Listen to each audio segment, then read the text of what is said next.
बिस्मिल्लाहिर्रहमानिर्रहीम। अस्सलामुअलैकुम viewers, welcome to my YouTube channel. उम्मीद है आप सब ठीक होंगे, खैरियत से होंगे। आज मैं अपने वीवर्स के लिए नमक पारे की बहुत ही मज़ेदार सी और सिंपल सी आसान सी रेसिपी लेकर आई हूँ, जिससे आप फटाफट से 5 मिनट के अंदर अंदर इसको रेडी कर सकते हैं और आप इसे स्नैक्स के तौर पर भी यूज़ कर सकते हैं। आप इसे चाय के साथ खाएं और इंजॉय करें। चलते हैं अपने इंग्रेडिएंट्स की तरफ। अब यहाँ पर मैंने 1 कप मैदे का ले लिया है, इसको अच्छी तरह से मैंने छान लिया है। अब यहाँ पर हमने 1 स्पून ऐड कर देना है घी का। आप चाहें तो ऑयल भी ऐड कर सकते हैं और हाफ़ कप दही ऐड किया है, हाफ़ स्पून ही मैंने सॉल्ट का ऐड किया है। इसको अब अच्छी तरह से हम पहले मिक्स कर लेंगे। हम पहले इसको अच्छी तरह से दही के साथ मिक्स करेंगे इन सब इंग्रेडिएंट्स को। और मैंने आधा कप इसमें ब्लैक ज़ीरा ऐड किया है, काला ज़ीरा साबुत। और अब इसको हम अच्छी तरह से कर लेंगे मिक्स।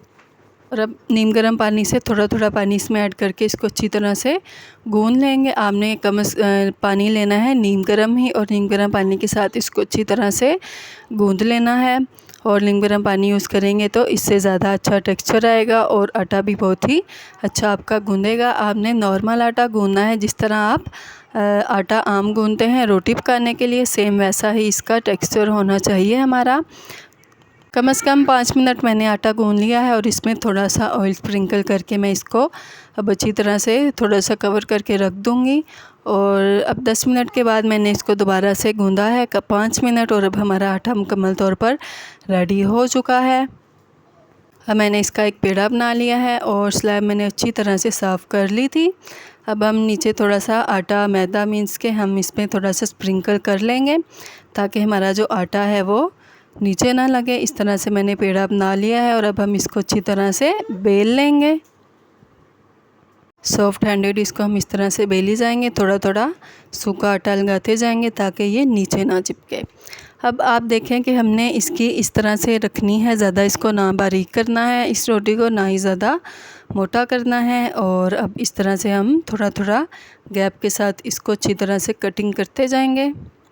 तो अगर मेरे व्यूवर्स को इस प्रोसेस पे मेरी वीडियो ज़रा भी अच्छी लग रही हो तो बराए मेहरबानी मेरी वीडियो को लाजमी लाइक कर दें और कमेंट भी करें कि आपको मेरी वीडियो किस तरह की लगी है, कैसी लगी है। और जो न्यू व्यूवर्स मेरी वीडियो को फ़र्स्ट टाइम देख रहे हैं, उन सबसे रिक्वेस्ट है कि काइंडली मेरे चैनल को लाजमी सब्सक्राइब कर दें, और इससे हमारी हौसला अफजाई होती है। तो आप देखेंगे जी, अब मैंने दूसरी तरह से दूसरी साइड पे इसको मैंने कटिंग करना शुरू कर दिया है। हमने इसको इस तरह से कटिंग करना है। तो यहाँ पर मैंने ऑयल फ्राई होने के लिए, गर्म होने के लिए रख दिया था, जिसमें हमने इसको फ्राई करना है।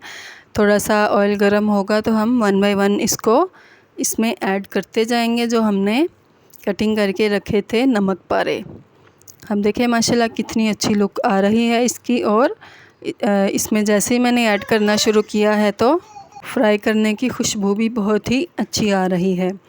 एक्चुअली ये नॉन स्टिक का पैन है, तो आपने बहुत ही केयरफुली अगर इस तरह का चम्मच यूज़ कर रहे हैं तो बहुत ही एहतियात के साथ आपने चम्मच को हिलाना है, ताकि जो हमारी तह तक ना लगे चम्मच और हमारा नॉन स्टिक ख़राब ना हो। अब देखें जी, बहुत ही मज़ेदार से नमक पारे रेडी हो चुके हैं। तो बस अब हम इसको निकाल लेंगे और इस तरह से अच्छी तरह से छान लेंगे। देखें जी माशाल्लाह बहुत ही मज़ेदार से नमक पारे मैंने फटाफट से रेडी कर लिए हैं। तो आप इसको अपने बच्चों को बना के दें और लंच बॉक्स में दें, बहुत ही मज़ेदार से, जिसे देखकर मुंह में पानी आ जाए।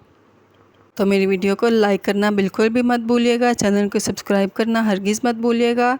तो अल्लाह ताला हमेशा आपको खुश व खुर्रम और आबाद रखे, ढेर सारी दुआओं के साथ। अल्लाह हाफ़िज़।